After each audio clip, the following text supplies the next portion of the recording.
Good afternoon and thanks for joining us on ITV News at this time. I am Harry Aigboje.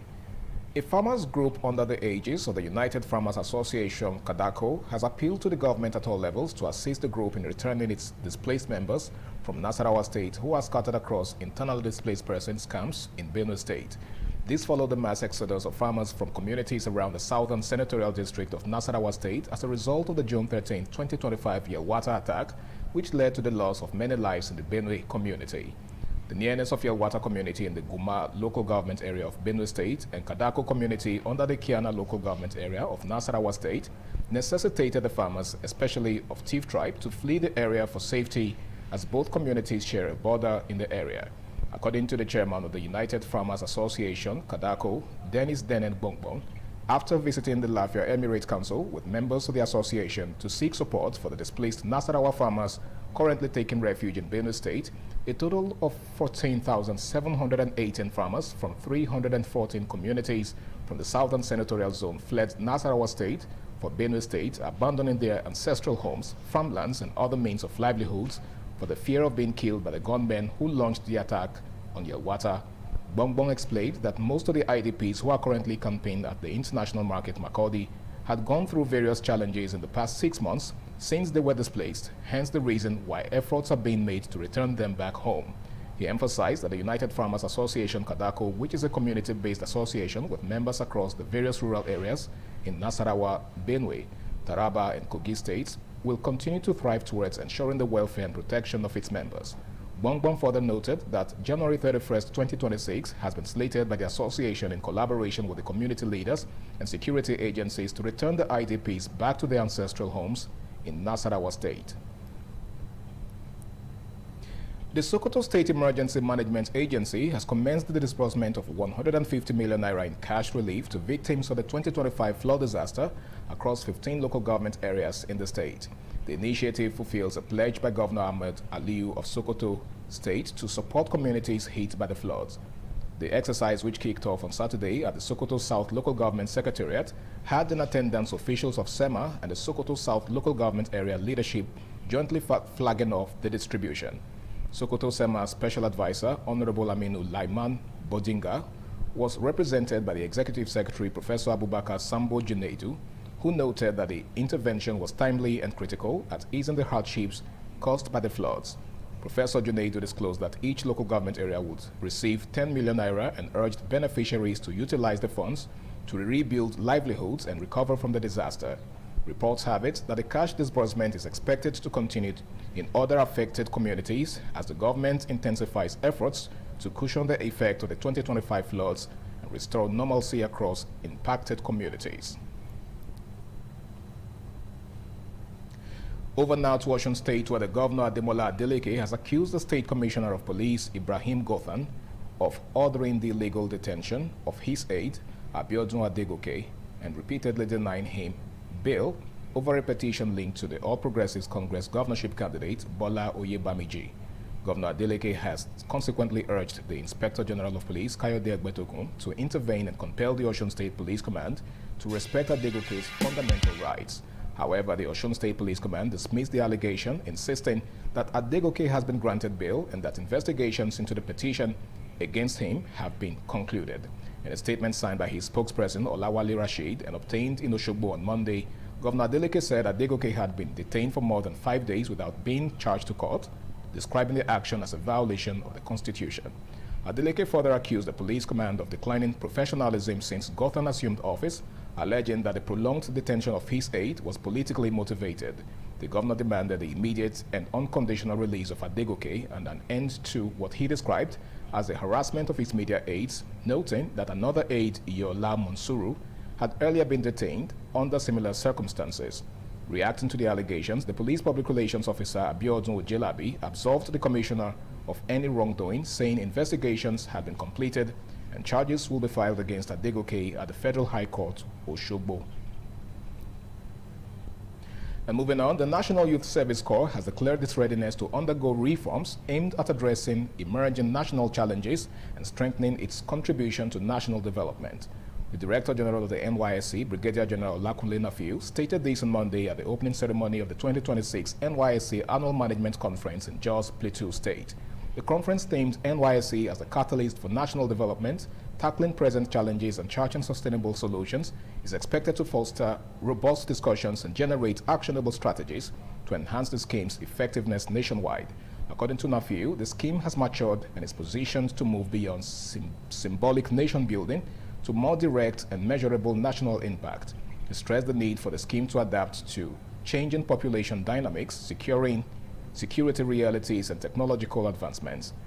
He encouraged participants at the conference to critically review operational frameworks, share experiences, and propose innovative ideas aimed at improving the scheme's performance and impact. And over now to business, where according to data from the Central Bank of Nigeria's Balance of Payment report, the amount spent on the importation of refined petroleum products has dropped sharply by 54% in 2 years, falling from $14.58 billion in the first 9 months of 2023 to $6.71 billion in the corresponding period of 2025. The data revealed that Nigeria spent $11.38 billion on refined petroleum product imports between January and September 2024, representing a $3.20 billion or 21.9% decline compared to $14.58 billion recorded in the same period of 2023, pointing to a sharp contraction in foreign exchange outflows associated with refined petroleum products. The downward trend accelerated in 2025, with fuel imports dropping further by $4.67 billion, or 41% to $6.71 billion within the first 9 months of the year, marking the steepest year-on-year contraction in the period analyzed. Figures show that Nigeria spent $7.87 billion less on refined fuel imports in the first 9 months of 2025 than it did in the corresponding period of 2023, underscoring the significant easing of foreign exchange outflows linked to petroleum product imports. The CBN data also showed a 41% year-on-year decline in refined petroleum product imports at the third quarter of 2025, signaling nearly signs of import substitution as new and rehabilitated refinery scale-up operations. Commenting, Renewed Energy economist Professor Wunmi Iledare noted that Nigeria's reliance on imported petrol has declined but has not been eliminated. He also warned against claims that fuel importation has ended following increased domestic supply from the Dangote Petroleum Refinery. Iledare, who also serves as executive director of the Emmanuel Egboga Foundation, Abuja, acknowledged that the Dangote Refinery has significantly improved domestic supply conditions and reduced Nigeria's marginal dependence on imported petrol. However, he stressed that neither the refinery nor petroleum marketers determines national supply outcomes. According to him, Nigeria's downstream petrol market operates within an oligopolistic import parity anchored framework where prices and supply stability are shaped by the option to import rather than the physical presence of import cargoes. The energy economist further noted that the Petroleum Industry Act entrenches liberalization and competition in the downstream sector, leaving no room for discretionary declarations that petrol imports have ended, arguing that the appropriate policy narrative should focus on reduced marginal import dependence rather than import elimination, warning that imprecise language could undermine policy credibility. While recent data suggests that fuel imports are beginning to moderate, analysts say Nigeria's transition to full self-sufficiency will remain incomplete until domestic refineries operate consistently at scale and meet local demand.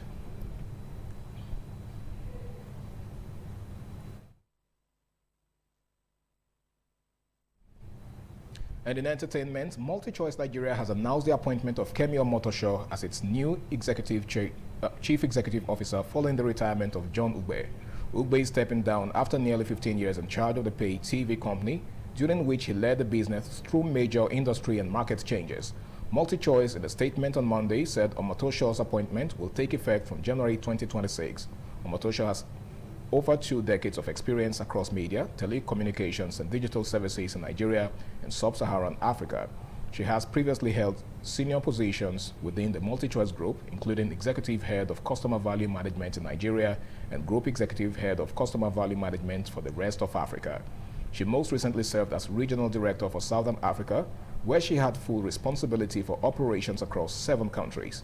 Omotosho said she looked forward to leading the company in Nigeria, describing the market as strategic and dynamic.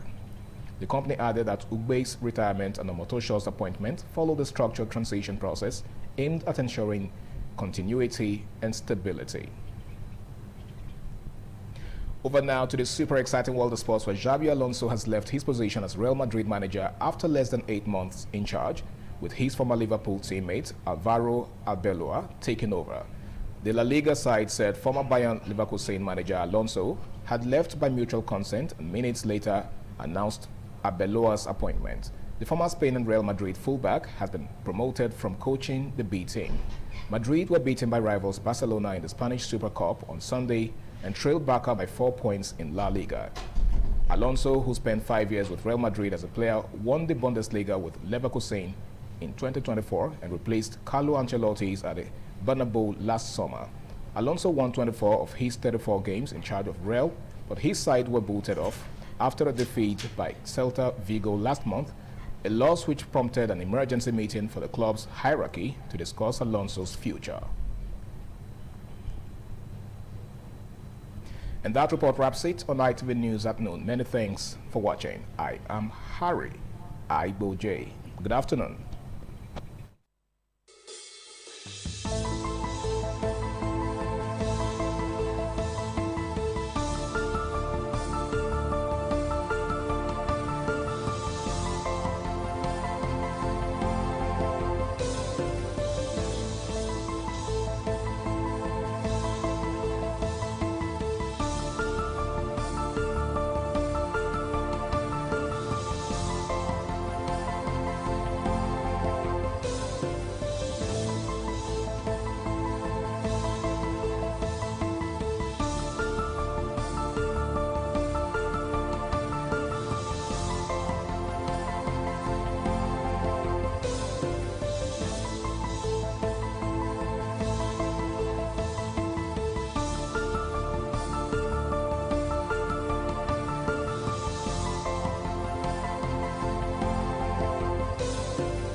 ITV, certainly the best.